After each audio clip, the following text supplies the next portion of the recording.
Di para sahabat itu, kaum muslimin, yang terbayang bagi mereka itu adalah infak, yang terbayang bagi mereka adalah sebuah kebahagiaan, keselamatan di akhirat yang kekal dan abadi di sisi Allah tabaraka wa taala.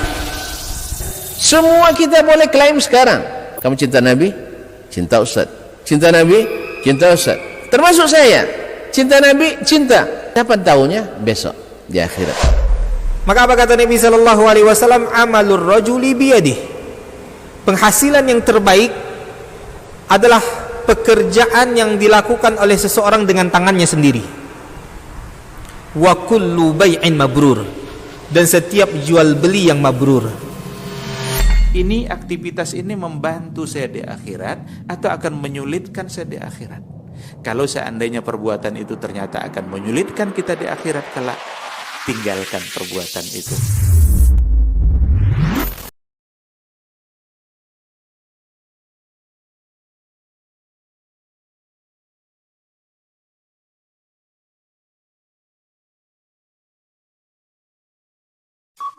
Dr. Dasman Yaya Ma'ali LCMA Hafizahullah, Dr. Helmi Basri LCMA Hafizahullah, Dr. Hidayatullah Ismail LCMA Hafizahullah. Ketahuilah bahwa ketika kita mengikuti sebuah majelis ilmu, itu sesungguhnya Allah sedang memberikan kepada kita sekian banyak fadilah dan keutamaannya. Karena sungguh sangat mulia orang-orang yang berada di majelis ilmu. Orang-orang yang berada di majelis ilmu adalah orang-orang yang akan dimudahkan baginya jalan menuju surga Allah. Dalam hadis dikatakan oleh Rasulullah sallallahu alaihi wasallam, "Man salaka tariqan yaltamisu fihi ilman, sahalallahu lahu tariqan ilal jannah." Barang siapa yang menempuh satu jalan di mana tujuannya adalah untuk mendapatkan ilmu, maka Allah akan mudahkan baginya jalan menuju surga. Surga itu perlu iman, dan mendapatkan surga itu perlu ilmu. Maka di majelis ilmu lah kita bisa menumbuhkan iman kita, dan di majelis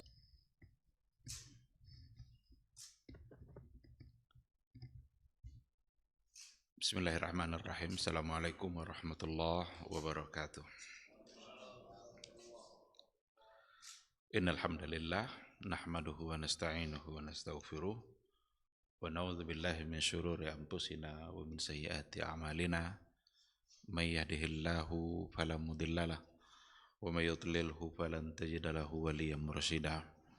Asyhadu an la ilaha illallah wahdahu la syarikalah wa asyhadu anna Muhammadan abduhu wa rasuluh la nabiyya wa la rasula ba'dah.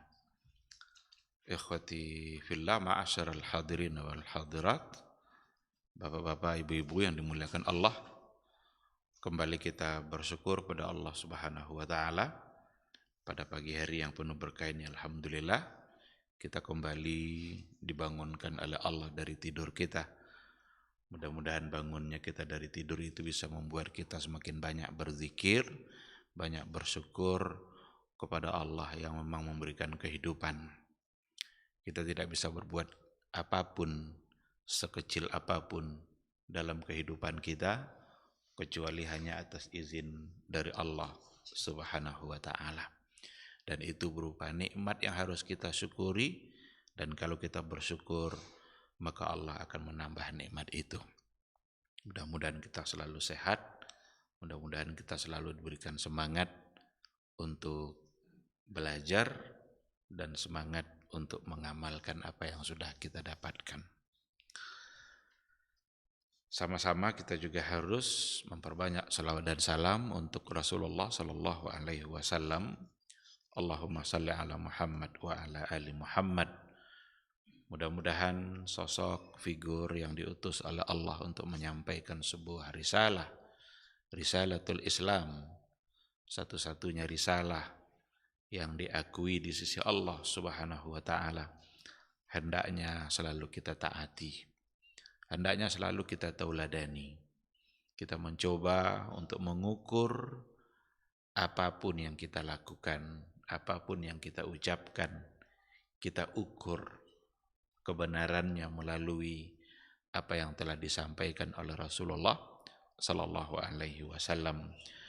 Mudah-mudahan itu semua bisa membuat kita bisa mendapatkan syafaatnya di yaumul mahsyar, yauma la yanfa'u malun wala banun illa man atallaha biqalbin salim.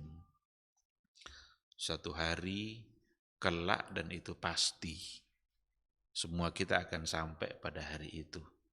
Tidak ada yang bisa kita andalkan, keluarga, anak, harta, jabatan, tidak lagi bisa kita andalkan. Yang paling kita andalkan saat itu adalah amal-amal baik, perbuatan-perbuatan yang diridhai oleh Allah Subhanahu wa ta'ala, kebaikan-kebaikan, amal-amal saleh yang telah pernah kita lakukan selama kita hidup di dunia, dan perbuatan itu didasarkan oleh qalbun salim, hati yang selamat, hati yang tulus, murni, ikhlas, semata-mata hanya karena Allah Subhanahu wa ta'ala. Oleh karena itu, selagi kita hidup, selagi diberikan umur oleh Allah, perbanyaklah amal soleh itu agar nanti kita tidak menyesal. Ikhwati fillah, ma'asyiral hadirin wal hadirat rahimani Allah wa iyyakum. Kita akan lanjutkan kembali apa yang sudah kita sampaikan pada subuh kemarin terkait dengan makna ketika kita bersyahadat bahwa sesungguhnya Muhammad itu adalah Rasulullah. Apa makna dari syahadat anna Muhammadar Rasulullah? Ada 4, 2 sudah kita sampaikan. 2 pertama yang sudah kita sampaikan adalah ta'atuhu fima amar. Kalau kita sudah bersyahadat, bersaksi bahwa Nabi Muhammad adalah utusan Allah, berarti ta'atuhu fima amar. Kita mesti mentaatinya pada perkara-perkara yang telah dia perintahkan. Yang kedua, tasdiquhu fima akhbar. Kita harus membenarkan, enggak boleh mendustainya pada perkara-perkara yang telah beliau sampaikan. Ini yang terakhir, yang kemarin yang sudah kita bahas. Banyak hal yang disampaikan oleh Rasulullah sallallahu alaihi wasallam. Ada hal-hal yang perkara-perkara gaib yang datang dari Nabi kita. Karena beliau yang menyampaikannya, maka wajib bagi kita untuk mempercayainya meskipun terkadang secara zahir enggak nyambung oleh akal. Maka kebenaran yang dibawa oleh Nabi itu tidak diukur melalui sesuai atau tidak sesuai oleh akal manusia. Karena masing-masing manusia punya akal. Kalau seandainya syariat ini berpatokankan kepada akal, lalu akal siapa yang mau kita pegang? Akal siapa yang mau dijadikan tumpuan kebenaran itu? Sulit. Ada si A, dia punya akal juga. Si B juga punya akal. Dan akalnya dua-duanya biasanya tidak sama, bertingkat-tingkat. Ada orang yang punya tingkat kecerdasan yang sedang, ada orang yang punya tingkat kecerdasan yang lebih, bahkan ada yang sangat lebih. Ulama-ulama Islam pada masa dahulu adalah orang-orang yang diberikan kecerdasan yang luar biasa oleh Allah. Imam Syafi'i, Abu Hanifah, Imam Malik, Imam Ahmad, itu orang-orang cerdas semua. Tetapi mereka tidak mengandalkan akalnya, semata-mata akalnya dalam membenarkan syariat. Akal itu hanyalah wasilah. Akal itu hanyalah sarana yang diberikan oleh Allah Subhanahu wa ta'ala dalam pelaksanaan syariat ini. Maka tidak ada taklif pada orang yang tidak berakal. Tidak ada taklif, tidak ada pembebanan hukum bagi orang-orang yang tidak berakal. Orang gila tidak ada kewajiban bagi dia. Kenapa? Tidak ada akalnya. Anak kecil belum diwajibkan perkara-perkara agama karena akalnya belum cukup untuk diberikan beban. Nah, oleh karena itu, syariat ini kalau datang dari Allah dalam Al-Qur'annya dan datang pula dari Rasul dalam hadis-hadisnya yang sahih, yang dapat diterima, yang makbul, maka kewajiban kita menerimanya. Tidak lagi perlu untuk kita ukur iya tidak, sejalan tidak ini dengan akal. Karena banyak hal nanti yang akan kita tolak dan terjadi dalam fakta sejarah. Kenapa banyak orang menolak perkara-perkara gaib? Karena mereka mengukurnya dengan akal. Ada orang menolak azab kubur. Ada orang menolak pertanyaan mungkar dan nakir dalam kubur. Ditolaknya. Kenapa demikian? Ya, yang pertama dibawa juga kepada landasan-landasan syar'inya dikarenakan oleh hadisnya kebanyakan adalah hadis-hadis ahad kata mereka. Padahal persoalan akidah yang tidak mungkin ditetapkan pakai dalil atau hadis ahad. Ini lagi-lagi akal, logika akal dia yang mereka pakai.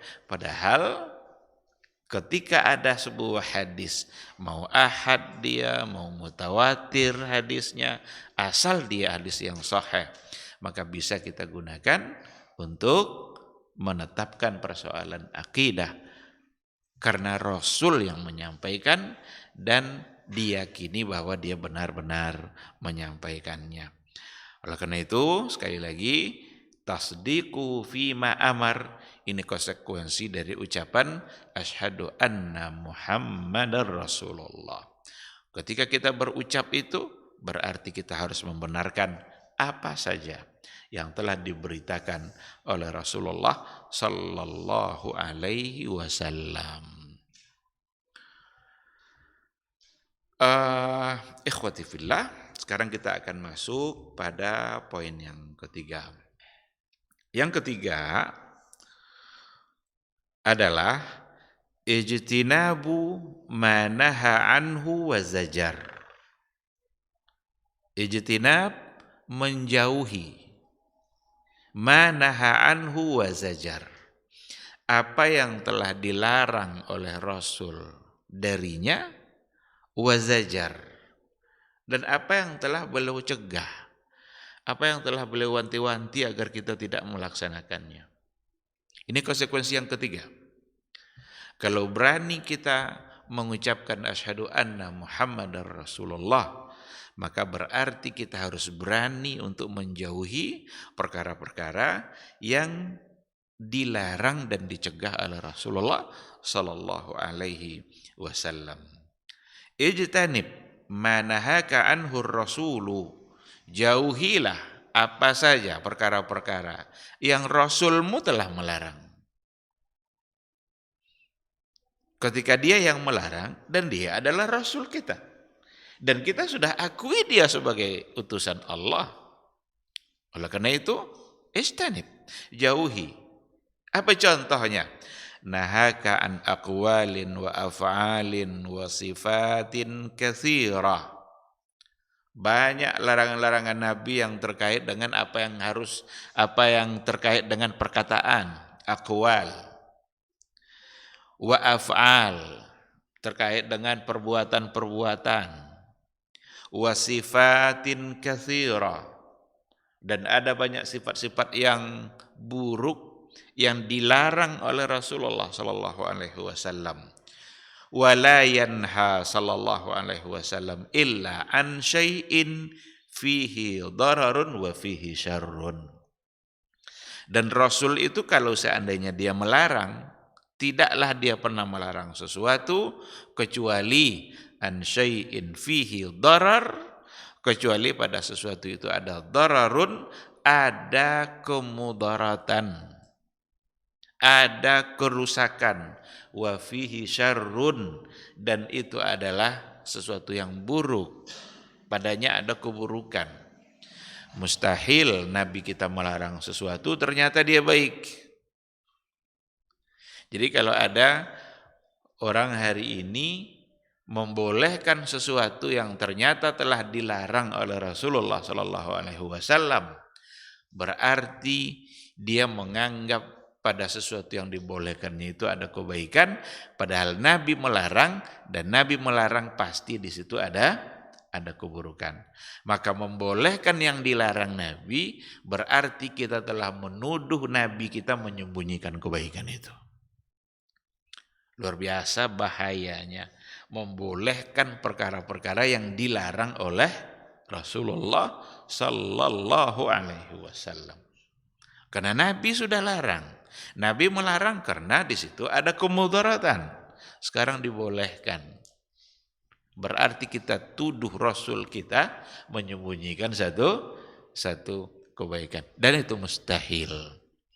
Karena sifat Rasul itu adalah tabligh. Dia menyampaikan segala yang telah diperintahkan oleh Allah Subhanahu wa ta'ala. Jadi secara garis besar ada pada 3 hal. Yang pertama akwal, pertama perkataan. Perkataan-perkataan buruk banyak dalam hadis-hadis Nabi, di mana itu adalah hal-hal yang dilarang oleh Rasulullah Sallallahu Alaihi Wasallam. Apa contohnya? Berbohong. Berbohong itu kan perkataan yang buruk. Dan itu akan menimbulkan berbagai macam bentuk kerusakan. Kebohongan itu akan melahirkan dosa-dosa dalam kehidupan kita. Kebohongan akan melahirkan kemaksiatan-kemaksiatan berikutnya dalam kehidupan kita. Maka Nabi sangat melarang sekali. Bahkan ada di antara sahabat yang minta yang agar dia menjadi baik dalam hidup ini, apa yang harus dia lakukan. Satu saja pesan Rasul kepada dia, jangan berbohong. Iya dibilang iya, tidak dibilang tidak. Karena berbohong berarti akan menimbulkan berbagai macam kerusakan dalam kehidupan. Ada hak-hak orang lain yang akan terabaikan dengan kebohongan-kebohongan yang kita lakukan. Maka itu bagian dari larangan yang harus kita tinggalkan. Karena yang melarangnya adalah Rasul kita. Yang melarang adalah utusan Allah Subhanahu wa ta'ala. Dan juga dari bentuk af'al, perbuatan. Jadi kesalahan itu bisa datang dari perkataan, bisa datang dari perbuatan. Mengatakan sesuatu yang tidak sesuai dengan kenyataan, berarti itu adalah bohong. Tapi juga bisa nanti dalam bentuk af'al, dalam bentuk perbuatan kita, penyimpangan-penyimpangan dalam bentuk perbuatan yang Nabi juga sudah melarangnya. Ketika Nabi melarang, pasti di situ ada kerusakan dan pasti akan melahirkan kerusakan dan keburukan dalam kehidupan. Apa kata Rasul? Contohnya, wala tajassasu, wala tadzalamu, wala tadabaru. Janganlah kalian saling tajassus. Apa tajassus itu? Tajassus itu mengintip-intip, mencari-cari kesalahan orang lain. Ini af'al. Wala tadzalamu, dan jangan pula kalian saling berbuat zalim, saling menganiaya. Larangan dari Rasul. Dan itu larangan yang datang dari Rasulullah Sallallahu Alaihi Wasallam itu sebagai penguat dari apa yang juga dilarang di dalam Al-Quran. Karena Nabi itu fungsinya kan salah satunya adalah memperkuat apa yang ada di dalam Al-Qur'anul Karim. Wala tanabazu bil alqab. Janganlah kalian saling memanggil dengan sebutan-sebutan yang lakap-lakap yang tidak baik. Ketika Nabi larang, pasti akan bermasalah. Ada orang memanggil seseorang dengan kekurangan yang ada pada diri dia. Jadi dipanggilnya seseorang itu, padahal namanya ndak itu. Tapi dipanggilnya dengan apa yang ada pada kekurangan diri dia. Ini akan bisa melahirkan permusuhan. Maka dulu ketika Abu Dzar memanggil Bilal, Abu Dzar Al-Ghifari, sahabat Rasulullah sallallahu alaihi wasallam, dia terlanjur memanggil Bilal bin Rabah dengan panggilan yang membuat Nabi marah. Apa kata Bilal?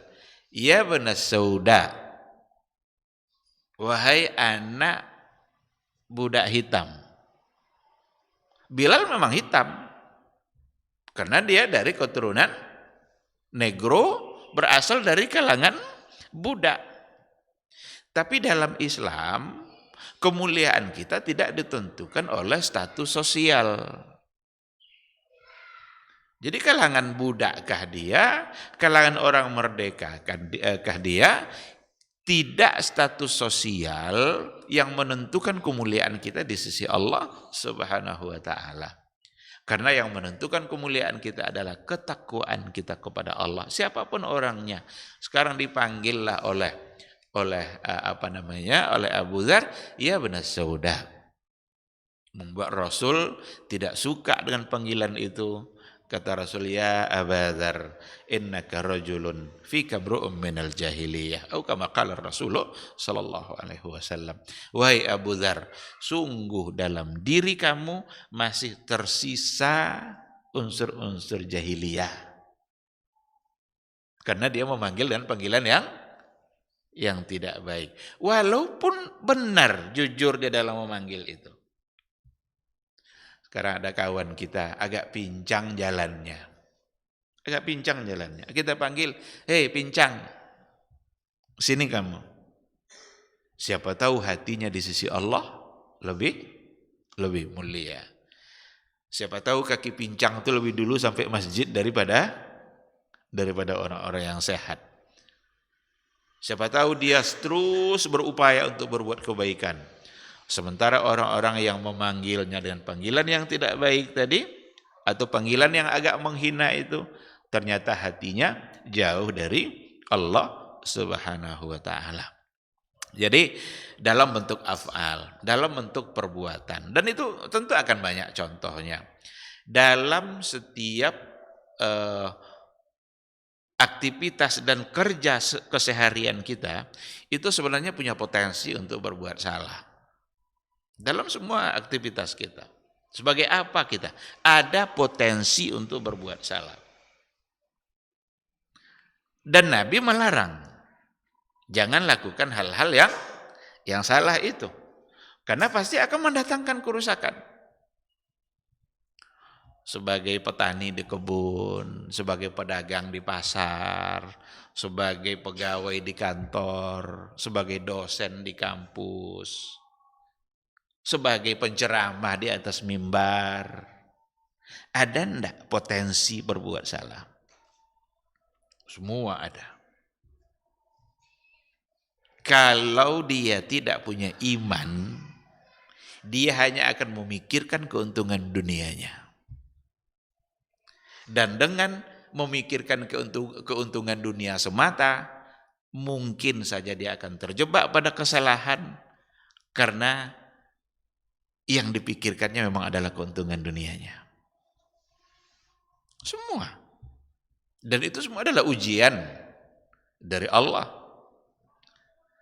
Imanlah yang akan benar-benar membuat kita selamat. Kalau benar-benar kita ingat wasiat-wasiat Rasulullah sallallahu alaihi wasallam. Kalau kita ingat Wasiat-wasiat Rasulullah sallallahu alaihi wasallam dalam kehidupan kita, dan itu adalah bagian dari keimanan. Bagian dari memaknai syahadat anna Muhammadar Rasulullah. Maka insya Allah kita akan selamat. Apa kata Rasul? Ittaqillaha haitsuma kunta. Ittaqillah haitsuma kunta. Bertakwalah kepada Allah dimanapun kalian berada. Ungkapan dimanapun kalian berada masuk kita semuanya dalam berbagai profesi yang kita punya. Haitsuma kunta. Wa atbi'is sayyi'atal hasanah. Ikutkanlah kesalahan-kesalahan yang telah terlanjur kalian lakukan itu al-hasanah. Ikutkan dengan kebaikan. Dan ungkapan yang kedua dari Nabi ini menggambarkan kemungkinan terjadinya kesalahan dalam setiap aktivitas kita, profesi kita. Atbi'is sayyi'ah, ikutkan kesalahan yang sudah terlanjur itu, ikutkan dengan hasanah, kebaikan. Bagaimana caranya? Salah satunya istighfar. Istighfar. Jadi setiap kali kita menyadari ada kesalahan, ikutkan dengan kebaikan. Salah satunya istighfar. Astaghfirullah. Istighfar itu benar-benar rahmat dan nikmat Allah dalam kehidupan kita. Bahkan kita diminta untuk beristighfar sebanyak-banyaknya. Rasul yang terpelihara dari kesalahan saja beristighfar dalam sehari 100 kali. Itu berdasarkan kepada hadis. Padahal dia adalah orang yang sudah terjamin masuk surga, atau dia sudah terpelihara dari berbagai dosa. Tapi istighfarnya 100 kali dalam satu riwayat. Nah, apakah kita tidak bersemangat untuk memperbanyak istighfar? Padahal dalam berbagai kegiatan sehari-hari kita selalu saja diikutkan oleh dosa. Bahkan tidak ada hari kita yang tanpa dosa. Coba sekali-kali muhasabah diri kita. Setiap mau tidur muhasabah. Berapa dosa yang dilakukan hari itu? Berapa amal soleh yang dilakukan hari itu? Mana yang lebih banyak? Jangan-jangan setiap hari yang lebih banyak adalah dosa. Tidakkah wajar untuk memperbanyak istighfar? Istighfar itu benar-benar kasih sayang Allah dalam kehidupan kita. Karena dengan beristighfar, dosa-dosa kita bisa terhapus. Sedangkan selesai sholat saja, apa ungkapan pertama yang kita ucapkan? Baru kita salam. Assalamualaikum warahmatullahi wabarakatuh. Assalamualaikum warahmatullahi wabarakatuh. Kata pertama yang terucap apa? Astagfirullah. Itu selesai sholat. Apalagi kalau selesai pulang dari kantor, pulang dari pasar. Berapa banyak mata kita terpandang kepada hal-hal yang dilarang oleh Allah. Berapa kali telinga kita mendengar hal-hal yang ternyata terlarang, tidak dibolehkan. Kalau selesai sholat saja kata pertamanya adalah istighfar, tentu saja untuk hal-hal yang lain harus lebih banyak istighfarnya. Karena memang kita sebagai manusia, dan itu pula lah tabiat manusia. Allah menciptakan kita punya sifat seperti itu, terjatuh kepada kesalahan dan dosa. Tapi ketahuilah bahwa surga itu tidak diciptakan untuk yang tidak berdosa. Karena kalau gitu tidak ada isi surga nanti. Tapi surga diciptakan oleh Allah untuk orang-orang berdosa yang memohon ampun kepada Allah. Berdosa dia, tapi dia memohon ampun kepada Allah. Karena semua kita berdosa. Apa beda antara Adam dengan iblis. Dua-duanya sama-sama terjatuh pada kesalahan. Iblis angkuh, sombong, berhasil dia menggoda Adam sampai terjebak pada kesalahan yang membuat Adam keluar dari surga, dikirim ke muka bumi ini. Tapi Adam beristighfar, iblis tidak. Adam mengakui kesalahannya, iblis tidak. Pada akhirnya Adam akan kembali ke surga, iblis tetap berada pada neraka, bahkan untuk selama-lamanya. Jadi surga untuk kita-kita yang bersalah, kemudian kita bertaubat dan beristighfar kepada Allah. Sedangkan neraka untuk orang-orang yang tidak mau mengakui kesalahannya. Kita adalah Bani Adam, kita adalah keturunan Adam, karena Nabi kita, Abul Bashar, Bapak manusia itu, mengakui kesalahannya, maka kita juga sebagai anak-anaknya, anak cucunya, harus terus mengakui kesalahan-kesalahan kita di hadapan Allah, dan Allah akan mengampuni semua dosa itu. Hatta walau kana mithla zabadil bahri. Meskipun dosa kita sama banyaknya dengan buih di lautan. Nah, jadi ikhwati fillah, mari sama-sama kita jaga aqwal, af'al, baik perkataan kita atau perbuatan kita, agar tidak menyelisihi atau menyalahi apa yang telah digariskan oleh Rasul. Mana yang dilarang oleh beliau, itu pula yang harus kita tinggalkan. Mana yang disuruhnya, itu pula yang kita amalkan. Tapi seandainya kita tersalah, seandainya terlanjur, Nabi juga memberikan bimbingan untuk kesalahan-kesalahan itu. Wa atbi'is sayyi'atal hasanah. Ikutkan hal-hal yang sudah terlanjur salah yang dilakukan, ikutkan dengan kebaikan. Wa khaliqin nasa bi khuluqin hasan, dan bergaullah dengan manusia dengan akhlak yang baik. Ini kata kunci dalam kehidupan yang diberikan oleh Rasulullah sallallahu alaihi wasallam. Juga disebutkan selain aqwal dan af'al wa sifatin katsira, dan juga sifat-sifat yang banyak yang ternyata dilarang oleh Rasul. Sifat-sifat bagi pribadi kita. Sifat itu kan ada yang terpuji dan ada yang tercela. Yang terpuji jujur, lawannya bohong. Yang terpuji amanah, lawannya khianat. Amanah lawannya khianat. Jujur dan amanah. Jujur itu pada perkataan, amanah itu pada perbuatan. As-sidqu wal amanah, kan ada itu as-sidqu wal amanah.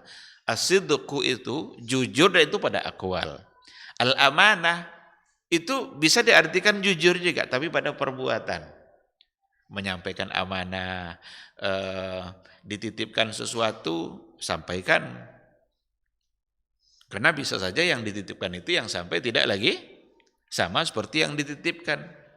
Menitipkan apa saja harus sampaikan sesuai dengan apa yang dititipkan. Menitipkan pesan, sampaikan sesuai dengan pesan itu. Menitipkan barang, sampaikan sesuai dengan itu al-amanah.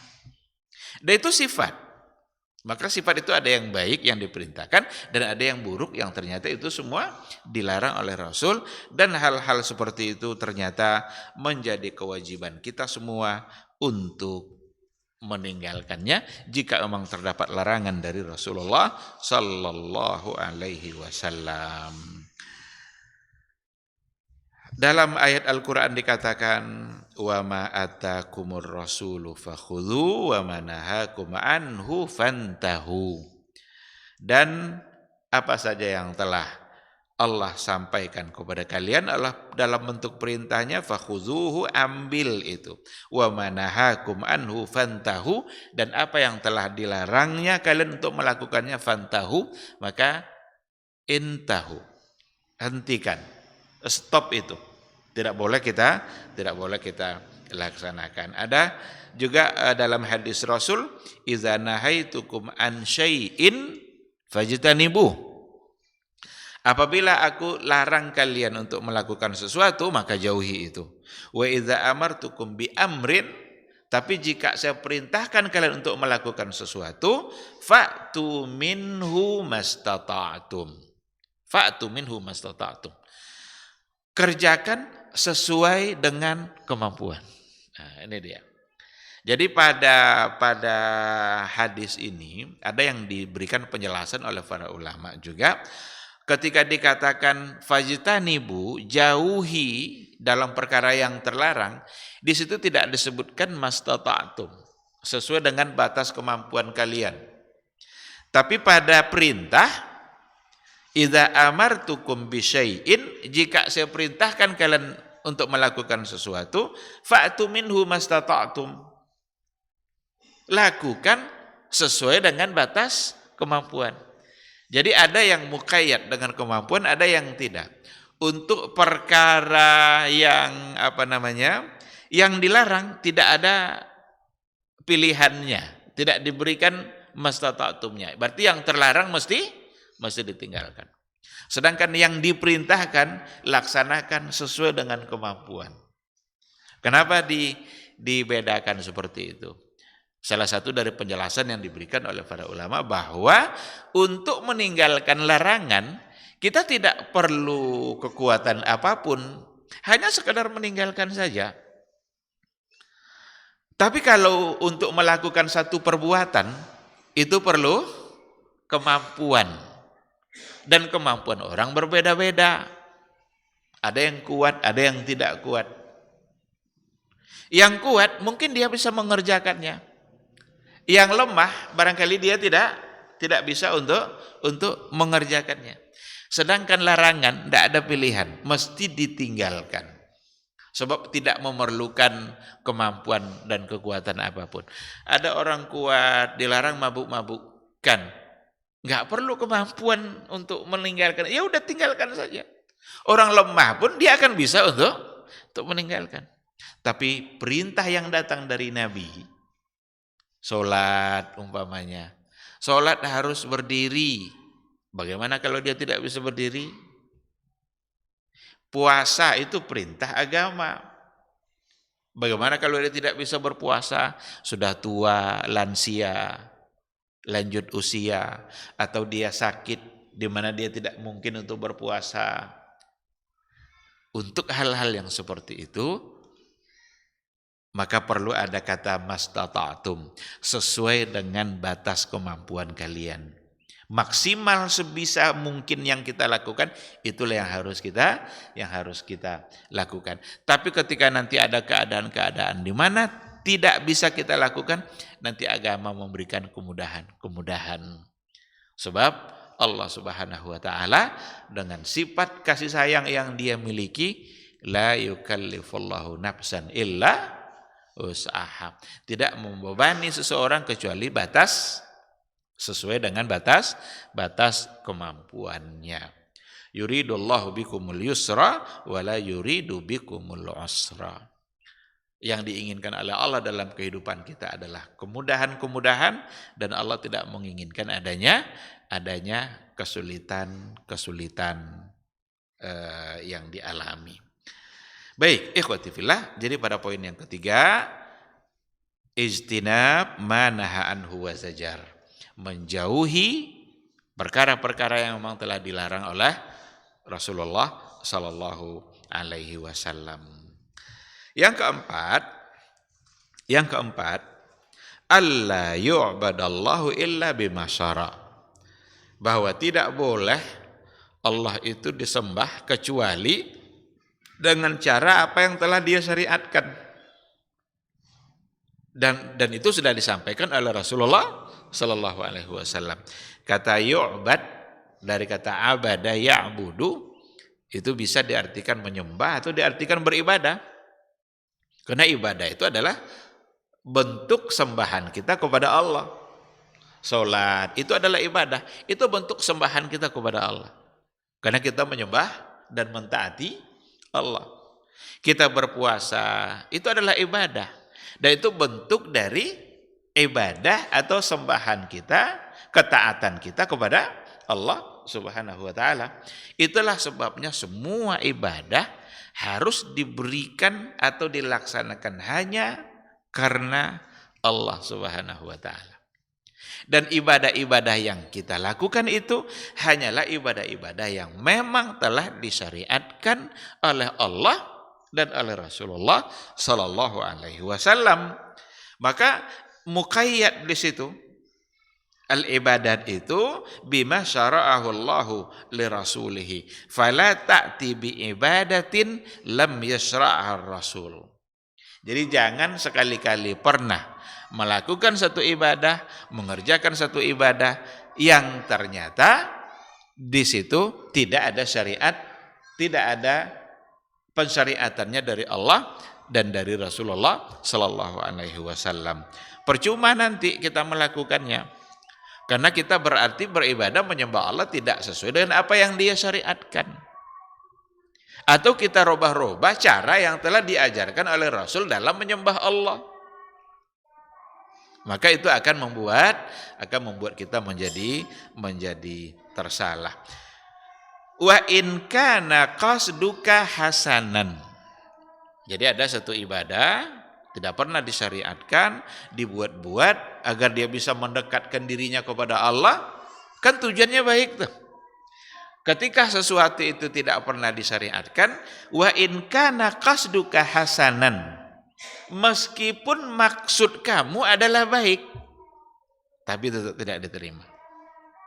Wa in kunta turidul ajra, jika yang kamu inginkan adalah al-ajr, pahala dari Allah, lakin hadza amalun batil.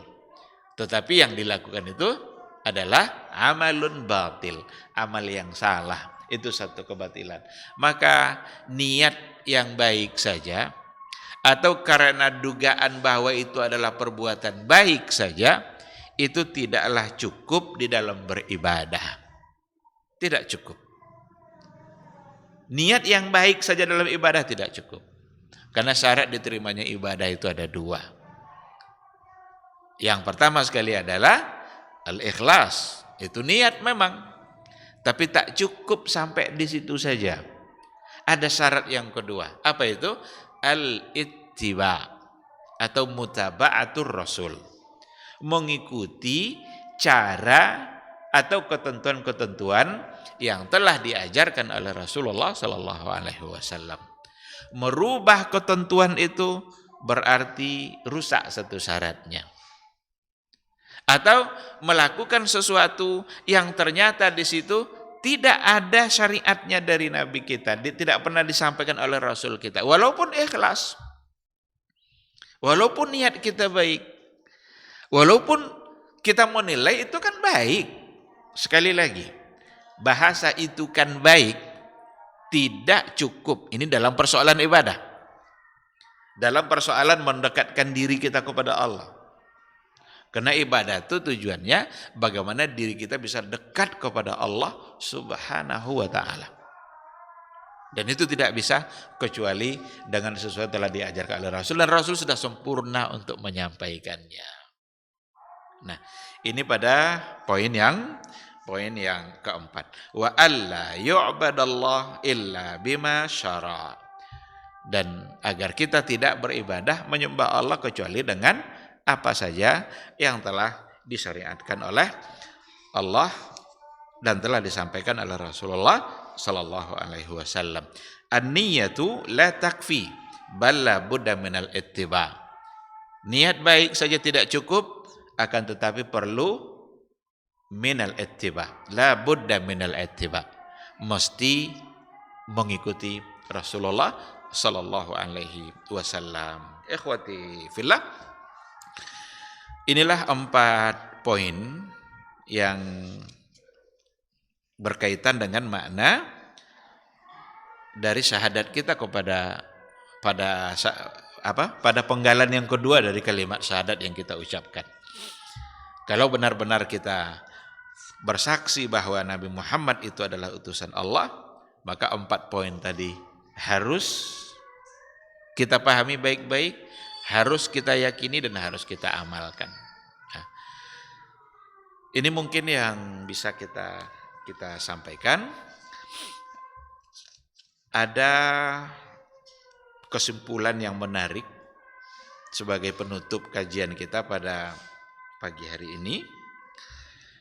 Kalau seandainya asyhadu alla ilaha illallah itu intinya ada pada bara'atum minasyirk, berlepas diri dari syirik. Kalau sudah kita ucapkan la ilaha illallah, maka kita murni mentauhidkan Allah dan berlepas diri dari semua bentuk kesyirikan. Takkan pernah ketemu antara tauhid dengan syirik. Dia adalah sebagai orang yang tauhidnya benar, tapi pada saat yang sama dia syirik, nggak mungkin. Selagi dia melakukan syirik, berarti tauhidnya belum benar. Itu untuk la ilaha illallah, bara'atu minasyirki. Kalau untuk Muhammadur Rasulullah, bentuk konsekuensinya, bara'ahnya dari apa? Yang pertama, bara'atu minal ghulu. Kita berlepas diri dari perbuatan-perbuatan ghulu terhadap Rasul. Apa ghulu itu? Ghulu itu berlebih-lebihan. Berlebih-lebihan dalam menempatkan Rasulullah sallallahu alaihi wasallam.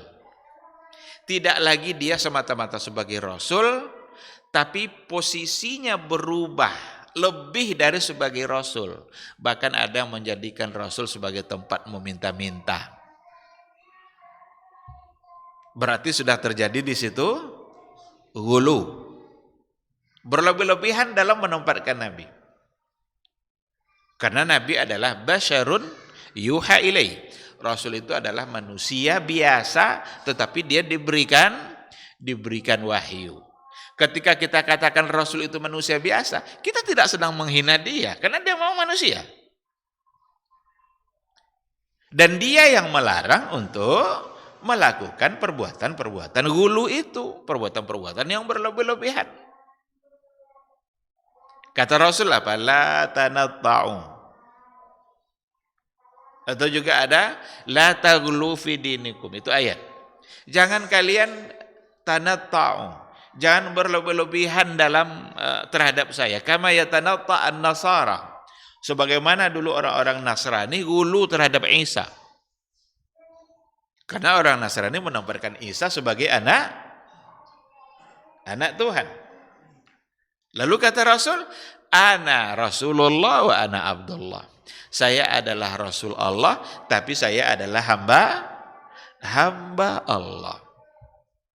Oleh karena itu, tidak boleh kita jadikan Rasul sebagai tempat meminta, atau sekarang karena Rasul sudah wafat, kita jadikan cara bertawassul dalam doa kita dengan membawa-bawa Rasul untuk dikabulkan doa. Dalam artian dijadikan tempat bertawassul. Walaupun ini ada pandangan-pandangan yang berbeda di kalangan para ulama dalam persoalan tawassul. Tawassul bijahir Rasul umpamanya. Bertawassul dengan kemuliaan Nabi. Ada yang membolehkan, tetapi kalau kita baca keterangan-keterangan dari para ulama-ulama salaf yang berpegang kepada manhajnya Rasul dan para sahabat, nampaknya memang mereka memilih untuk melarang melakukan tawassul bijahir Rasul dengan kemuliaan Rasulullah sallallahu alaihi wasallam. Karena kemuliaan Rasul itu untuk Rasul. Kemuliaan itu adalah untuk Rasul. Kita bisa menjadikan cinta kita kepada Rasul sebagai tawassul, tidak apa-apa. Tapi bukan semata-mata karena kemuliaannya. Ya Rasulullah, dengan kemuliaan yang kamu miliki, ya Allah, dengan kemuliaan yang dimiliki oleh Rasulmu, ampuni saya. Apa hubungannya? Kemuliaan Rasul ya untuk Rasul. Rasul itu yang mulia. Kita kalau ingin menunjukkan ketaatan kita, cintai Rasul itu. Lalu boleh kita katakan, ya Allah, dengan cinta saya kepada Rasulmu, ampuni saya. Itu boleh. Karena kita mencintai Rasul, itu adalah perbuatan baik. Itu adalah amal soleh. Jadi tidak semata-mata mengandalkan kemuliaan pribadi yang ada pada Rasul, yang sebenarnya memang adalah untuk Rasul. Kan itu tuh, fikrah tawassul tuh datang kebanyakan dari orang-orang sufi sebenarnya. Pada sebagian orang sufi yang memulia-muliakan wali-wali mereka yang dianggap karamah. Lalu membuat mereka tidak pede untuk langsung berdoa kepada Allah kecuali membawa-bawa nama wali-walinya itu. Karena dianggapnya para aulia itu orang-orang yang mulia yang pantas untuk menyampaikan doanya kepada Allah. Padahal orang-orang dianggap mulia itu sudah meninggal semua. Kalau dia masih hidup, datang kita minta didoakannya, boleh. Ada kiai ulama besar masih hidup dia, datang kita ke dia, minta agar dia mendoakan kita, itu boleh. Itu tawassul dengan orang yang masih hidup. Karena dia masih hidup. Kalau masih hidup bisa kita berkomunikasi dan bisa dia langsung menyampaikan doanya kepada Allah. Dan itu boleh. Kalau sudah meninggal, gimana caranya itu? Kita sudah tidak bisa berkomunikasi, dia juga sudah putus hubungannya dengan Allah karena dia sudah ada pada alam barzah, tinggal menunggu hari kiamat untuk nanti dipertanggungjawabkan amal. Jadi tidak boleh kita datang lagi ke kuburan-kuburan orang keramat itu, hei wali Allah, saya punya hajat ini, tolong sampaikan doa saya kepada Allah. Itu perbuatan orang-orang malas. Jadi bertawasul seperti itu, malas kita beribadah.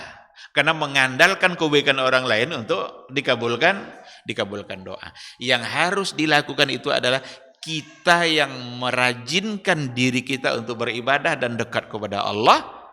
Dan Allah terbuka pintu maafnya untuk siapa saja. Jadi tidak ada istilah minder, saya ini kan orang banyak dosa, jangan-jangan doa saya tidak diterima oleh Allah. Berapa banyak dosa Umar sebelum masuk Islam? Sebelum dia masuk Islam, masa jahiliyah, berapa dosanya? Tapi ternyata membuat dia dijamin, kalau setelah masuk Islam, dia dijamin masuk surga. Jadi bertawassul seperti itu, sekali lagi, itu kerja orang malas. Hanya mengandalkan kemuliaan orang lain untuk mendapatkan keampunan diri dia. Dan logika itu salah. Enggak boleh melakukan itu.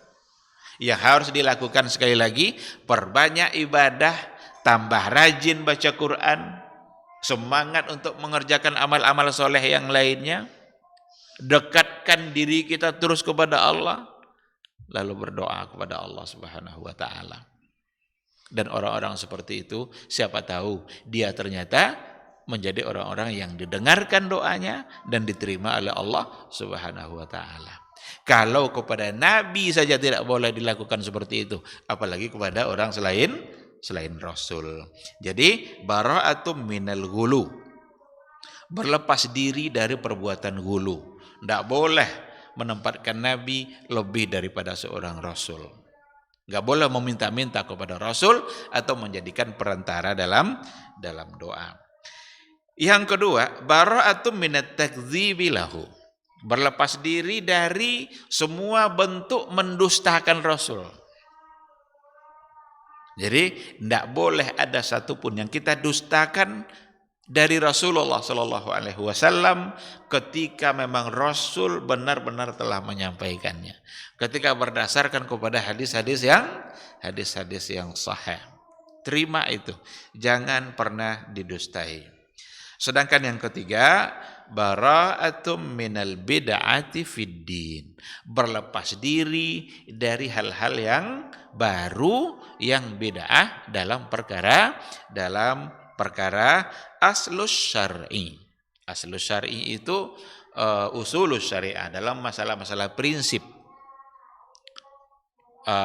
Karena banyak masalah-masalah prinsip yang kalau kita tersalah akan melahirkan kesalahan yang lain. Orang-orang Syiah umpamanya itu punya prinsip-prinsip yang sangat menyimpang, dan itu bid'ah. Pelaku bid'ah terbesar dalam sejarah perkembangan agama ini ada pada Syiah. Karena mereka merubah usul syar'. Jadi dulu memang istilah-istilah bid'ah itu kecenderungan digunakan pada perkara-perkara prinsip itu. Masalah Khawarij, masalah Murji'ah, itu ahlul bid'ah wal ahwa, Syiah. Kenapa mereka mendatangkan usulus syariah? Hal-hal yang tidak pernah disampaikan oleh Rasulullah Sallallahu Alaihi Wasallam. Dan itu tentu akan panjang ceritanya. Kalau kita coba lihat bagaimana penyimpangan-penyimpangan yang terjadi pada mereka dan menyebabkan lahirnya berbagai macam kesalahan dalam beragama. Coba orang-orang Syiah, khususnya yang Rafidhah, karena Syiah itu banyak. Sekarang kalau kita bicara Syiah ya rata-rata Rafidhah. Ada dulu Syiah Zaidiyah yang lebih mendekati kepada Ahlus Sunnah. Tetapi sekarang ya bisa dikatakan tidak ada, entah di mana. Dulu ada di wilayah Yaman yang sering disebut dengan Al-Hadawiyah. Tetapi yang ada sekarang itu rata-rata adalah Rafidhah. Mereka itu mengkufurkan, mengkafirkan para sahabat. Kalau sahabat yang kafir ya hilanglah syariat ini semuanya. Karena sahabat adalah orang-orang yang hidup pada masa Rasul, menyaksikan turunnya wahyu, tahu dia ayat ini kepada siapa, apa maknanya. Sekarang mereka yang dihukumkan kafir, kecuali beberapa orang saja. Ali,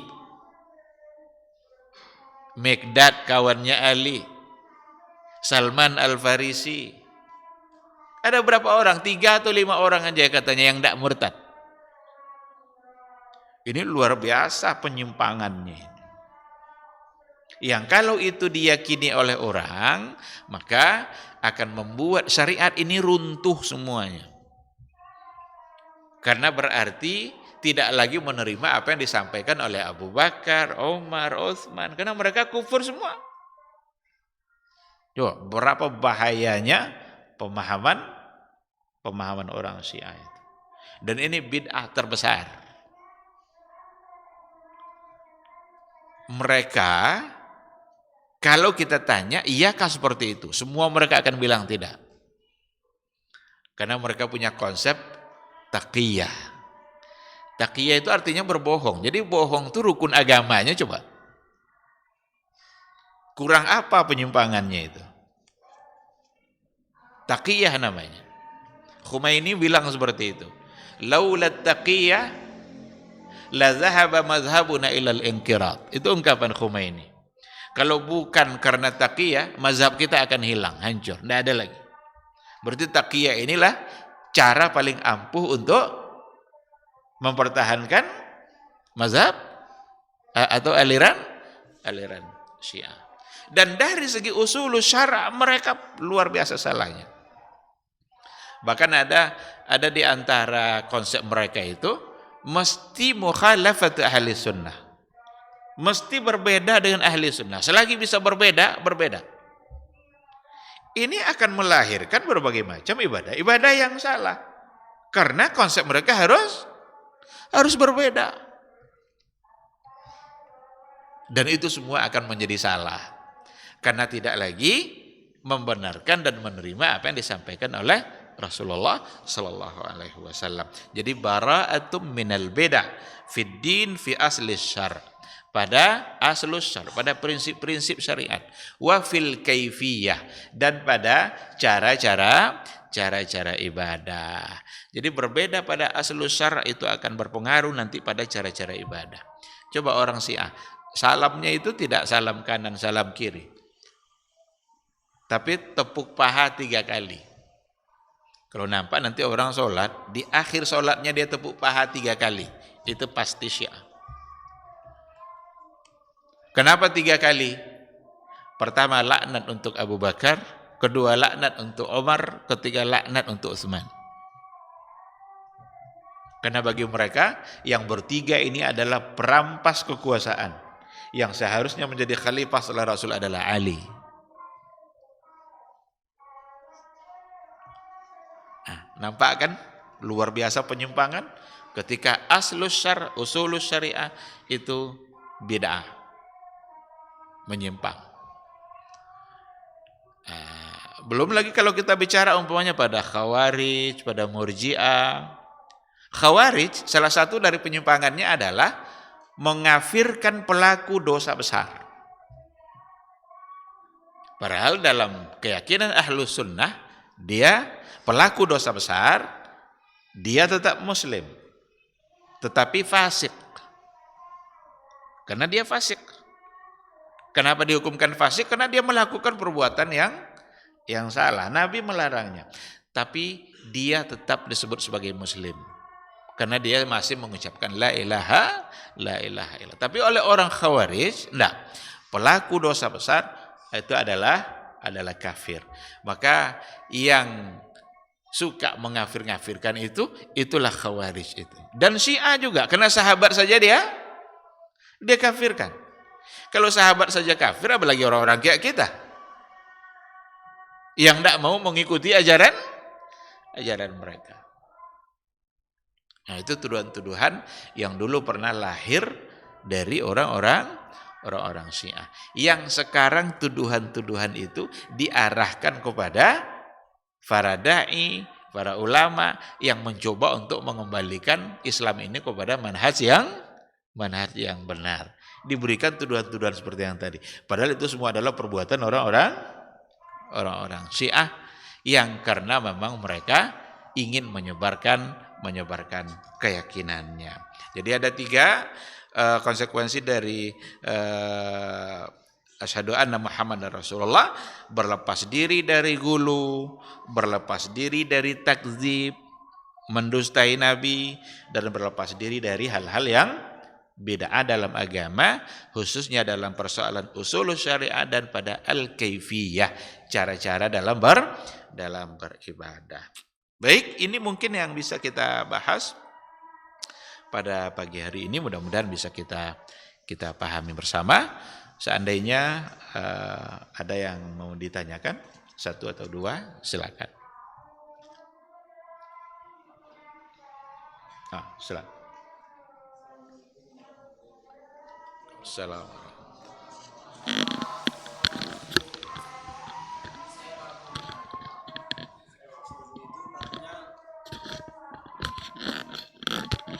Masalah sholat suruh itu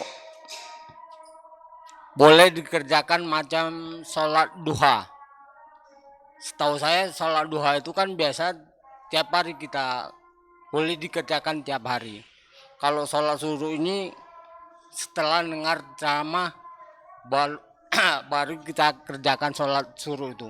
Cuman menurut apakah memang sama dengan sholat duha gitu, Pak?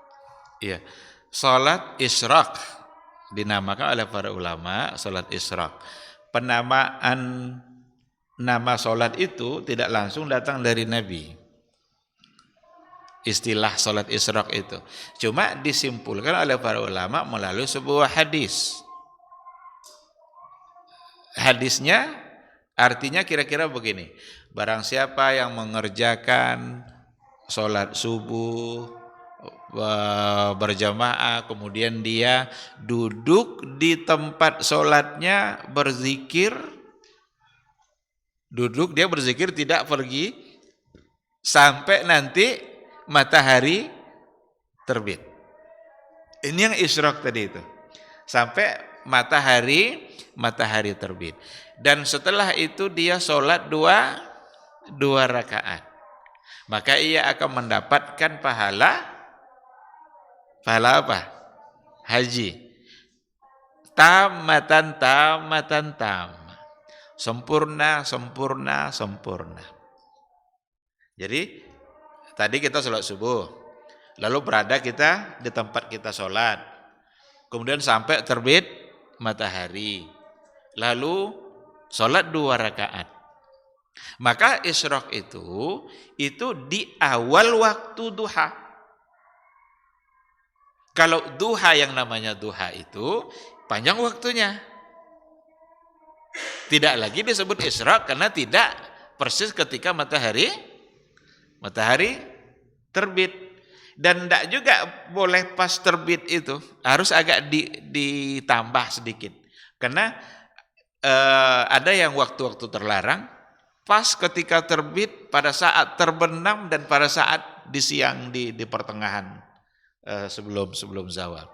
Jadi tidak pula pas nanti ketika dia terbit, tunggu agak 10 menit, 5 menit atau 10 menit. Yang penting tidak lagi persis pada saat dia terbit. Itu yang disebut dengan isyraq. Dan isyraq itu adalah melaksanakan sholat yang di awal waktu duha. Di awal waktu duha. Diistilahkanlah dengan sholat isyraq itu. Nah, sedangkan untuk duhanya, duha itu ketika matahari sudah terasa sedikit agak mulai memanas. Sekarang kan belum nih. Kalau dalam hadis itu dikatakan, saya lupa bahasanya, tapi kira-kira maknanya itu, kira-kira anak onta sudah mulai merasakan panas. Ya, berarti tidak pada awal. Jadi berbeda antara keduanya. Isyraq itu dilaksanakan di awal waktu duha, sedangkan untuk duha itu panjang, bahkan menjelang jam 11 pun itu masih dibolehkan. Wallahu subhanahu wa ta'ala a'lam.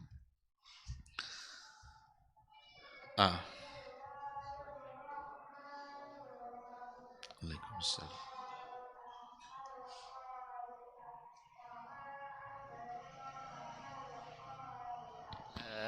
Saya ingin menanyakan mengenai istighfar, Ustaz.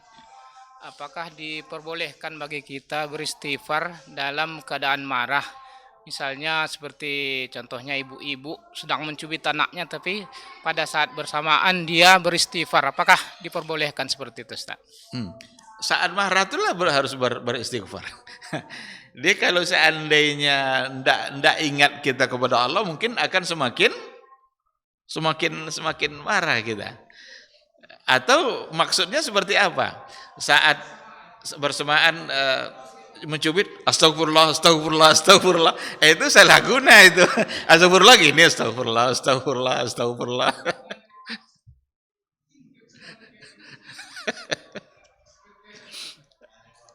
Ya, yang jelas istighfar itu dalam setiap keadaan. Pada saat emosi justru bagus untuk beristighfar. Itu bisa mengurangi kemarahan kita, sehingga tidak jadi bertambah marahnya, malah bisa menguranginya. Kalau Rasul menganjurkan kalau marah, seandainya dia dalam keadaan berdiri, maka duduk. Itu bisa mengurangi. Kalau berdiri dia marah, seharusnya dia main kaki, sekarang duduk dia kan, enggak jadi nendang dia kan, karena dia sudah duduk. Atau bawa beruduk. Kalau marah bawa beruduk. Karena kemarahan itu dari setan, dan setan itu dari api, dan api bisa dipadamkan oleh air. Maka jika kalian marah, beruduk. Nah, tapi ada perilaku kadang ibu-ibu, dia sambil mencubit anaknya lalu kemudian mengucapkan astagfirullah. Ya, cubitan seorang ibu untuk kesalahan anaknya itu pasti karena sayangnya, pasti karena dia tidak ingin anaknya itu terjatuh kepada hal-hal yang tidak baik. Maka perlu ada sanksi, perlu ada hukuman. Memberikan hukuman seperti itu tidak salah sebenarnya, karena itu baik bagi dia. Guru kepada anak-anaknya boleh tidak memberikan hukuman? Boleh. Karena memang dia bersalah. Kalau tidak diberikan hukuman, dia anggap nanti yang salah itu biasa saja. Karena tidak dikatakan bahwa itu salah. Tapi ketika salah lalu dihukum, sebenarnya di situ ada didikan bahwa yang salah ini kamu tidak pantas melakukannya, yang pantas adalah mendapat hukuman. Nah sekarang tidak boleh itu guru menghukum anak-anaknya, bisa kena laporkan. Kalau ada guru cubit anak-anaknya, anak-anak muridnya, itu bisa kena laporkan. Mau jadi apa kita kalau seandainya tidak boleh menghukumi anak-anak yang salah? Hukumlah boleh, tapi hukumnya adalah dengan sesuatu yang jangan keterlaluan dan sesuatu yang punya nilai didikannya. Ada nilai didikannya. Tapi kalau dihukumi dia dengan hal-hal yang tidak pantas, ya itu tidak baik juga. Karena ada hukuman-hukuman, Nabi pun pernah memberikan hukuman kepada sahabatnya. Itu Ka'ab ibn Malik, ketika orang semua pergi berperang, ada 3 sahabat yang tidak ikut itu dalam perang Tabuk. Salah satunya adalah Ka'ab ibn Malik. Tidak ikut dia berperang, sementara sahabat ikut semua. Kenapa tidak ikut? Musim panas. Ketika itu musim panas, musim panen korma, kan banyak tantangannya itu kan. Ka'ab tidak ikut dia. Apa sanksinya oleh Nabi? Jangan jawab salam Ka'ab itu. Jangan ucapkan salam dan jangan pula jawab salamnya. Itu ternyata luar biasa terapinya bagi seorang Ka'ab itu. Kalau salamnya tidak dijawab, itu kan hukuman itu kan. Sampai pada akhirnya Ka'ab mengikat dirinya di tiang Masjid Nabawi. Ikatnya, jangan ada yang melepaskan ikatan ini kecuali Nabi. Kalau Nabi yang sudah melepaskan, berarti Nabi sudah memaafkan. Nah, berarti memberikan sanksi terhadap kesalahan itu sebenarnya syar'i. Tetapi sanksinya itu yang harus diperhatikan, harus mendatangkan kebaikan setelah itu. Kalau sanksi tidak mendatangkan kebaikan, ya buat apa? Itu yang diajarkan oleh agama. Nah, maka ketika dicubit anak itu oleh orang tua sambil mengucapkan Astaghfirullahalazim. Ya, barangkali cubitannya adalah cubitan kasih sayang dan sekaligus mengajar anak itu agar beristighfar kepada Allah Subhanahu wa taala. Maka insyaallah tidak mengapa. Wallahu a'lam. Baik, masih ada.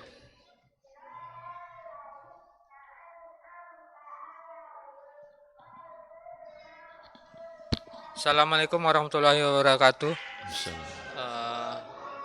Saya mau nanyakan masalah penambahan abduhu pada syahadat yang kedua, asyhadu alla ilaha illallah, asyhadu anna Muhammad abduhu wa rasuluh. Itu sebagai ucapan dalam apa gitu? Itu perlu diperhatikan. Umpamanya azan umpamanya. Jangan diraba-raba. Kan ada muazin, asyhadu an la ilaha illallah, asyhadu an la ilaha illallah, asyhadu anna Muhammadar Rasulullah. Jangan diraba-raba. Jangan ditambah-tambah arti asyhadu anna Muhammadan abduhu wa rasuluh. Itu sesuatu yang sudah bagus. Atau saat kita tasyahud, jangan dirubah. Tapi nanti pada saat-saat kondisi di mana kita tidak dalam hal-hal yang seperti tadi, ya silakan saja. Marilah kita berselawat kepada, kadang disebut Habibuna wa Syafi'una wa Sayyiduna. Silakan. Karena tidak dalam konteks yang terikat. Jadi ada pada saat-saat kita terikat dengan sesuatu tidak boleh kita robah. Pada saat kita mengucapkan selawat kepada Rasulullah umpamanya, lalu kita katakan Allahumma salli ala Muhammad wa ala ali Muhammad, itulah ungkapan yang diajarkan oleh Rasulullah sallallahu alaihi wasallam. Tapi ada saatnya nanti kita mengucapkan itu secara umum tanpa muqayyad, tanpa ditentukan oleh satu keadaan atau bentuk amal yang lain seperti yang tadi. Maka tidak mengapa, abduhu wa rasuluh. Dalam mukadimah umpamanya kan, mukadimah khutbah atau mukadimah ceramah, biasa orang bilang seperti itu. Karena tidak untuk sesuatu yang terikat. Jadi perlu diperhatikan. Seperti azan itu muqayyad. Orang Syiah juga punya azan yang penambahannya. Apa tambahannya oleh mereka? Jadi asyhadu anna aliyan hujjatullah. Jadi selesai dia bilang asyhadu alla ilaha illallah, asyhadu anna muhammadar rasulullah, asyhadu anna aliyan hujjatullah. Berarti dia merubah sesuatu yang sudah ditetapkan oleh Rasulullah sallallahu alaihi wasallam. Jadi seperti itu, wallahu subhanahu wa taala a'lam. Baik, ikhwati fillah, barangkali sampai di sini kajian kita pada pagi hari ini. Mudah-mudahan bisa kita pahami yang benar semata-mata bimbingan dari Allah, dan yang salah itu karena kekurangan ilmu yang ada pada saya. Mudah-mudahan Allah memaafkan. Amin amin ya rabbal alamin. Subhanakallahumma bihamdika asyhadu an la ilaha illa anta astaghfiruka wa atubu ilaik. Wassalamualaikum warahmatullahi wabarakatuh. Dr. Dasman Yaya Ma'ali LCMA Hafizahullah, Dr. Helmi Basri LCMA Hafizahullah, Dr. Hidayatullah Ismail LCMA Hafizahullah.